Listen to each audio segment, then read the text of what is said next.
And can we also elaborate on the test management workshop? Oh, sure. The test management workshop, we actually have two of those. One is called more test management, and the other is testing activities.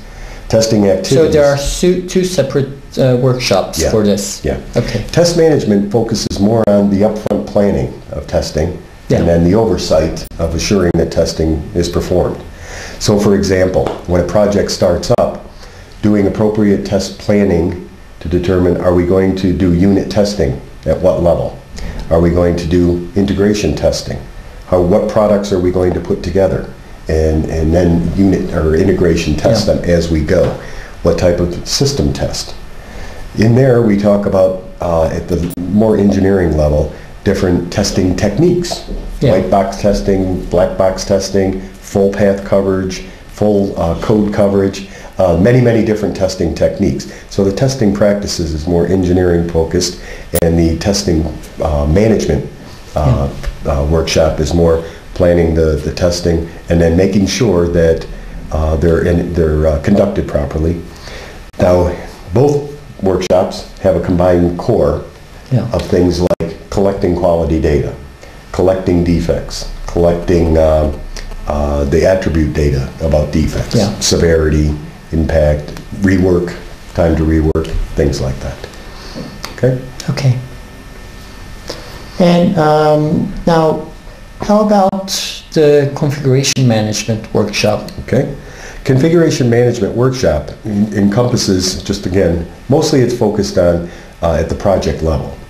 And it flows sort of like a project with the idea of first identifying what the configuration items for a project will be. And all, as we talked in some segments, configuration management is, as described in the CMMI, addresses all work products, any type of work products.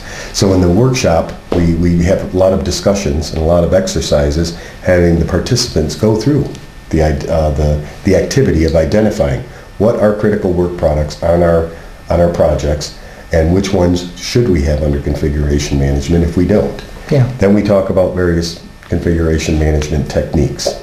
We talked in another workshop with requirements management that ties in with configuration management about a change control board of reviewing changes, not only to the requirements, but changes that may have to happen to a product because of defects. So that's another content of the shop. And again, when we're talking about configuration management, there are topics like the degree of formality of control. So as you know, there's some very elaborate work products and tools that have check-in, check-out.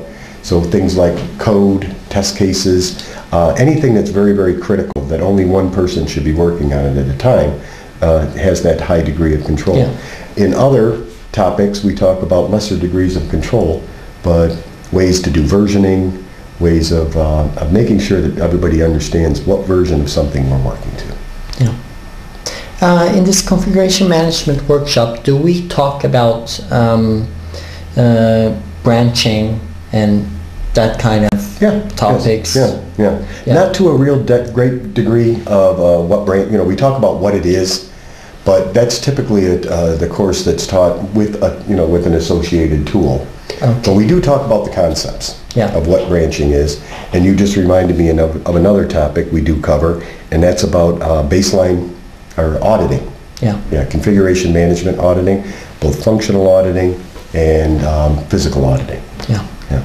Okay. Measurement and analysis workshop.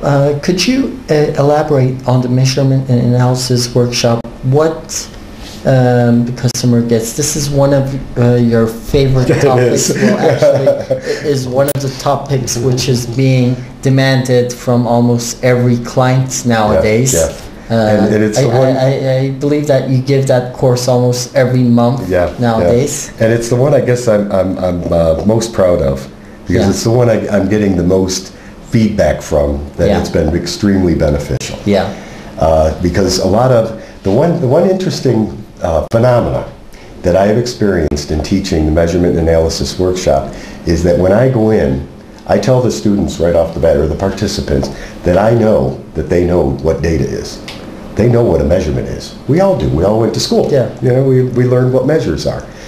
But the interesting thing is I ask them to erase their minds, forget about everything they know about data, and we start from scratch. And I spend a lot of time up front in that workshop really driving home that you start with an information need. So in that workshop, we spend a lot of time identifying what is the information need. Yeah. And then here's the real good one. Who is going to receive that information? Why? And what are they going to do with it? And it makes people sort of step back and go, wow, we never thought of data that way. So what's the information need? Who's going to be the recipient? What are they going to do with it when they receive it? So that really sets the foundation for the course, because then people become engaged. Yeah. And most of that course is really exercises. It's putting people through, or putting the teams through various exercises of deriving good measures based on an information need. And we use constructs and things like that that are pretty fundamental in our industry of base measures, derived measures, analysis techniques, how to specify an indicator like a graph or a histogram or a chart or needle or whatever. So yeah, that's primarily the content, but what people typically walk away with is a very, very, how would I say it, the positive feedback I've had.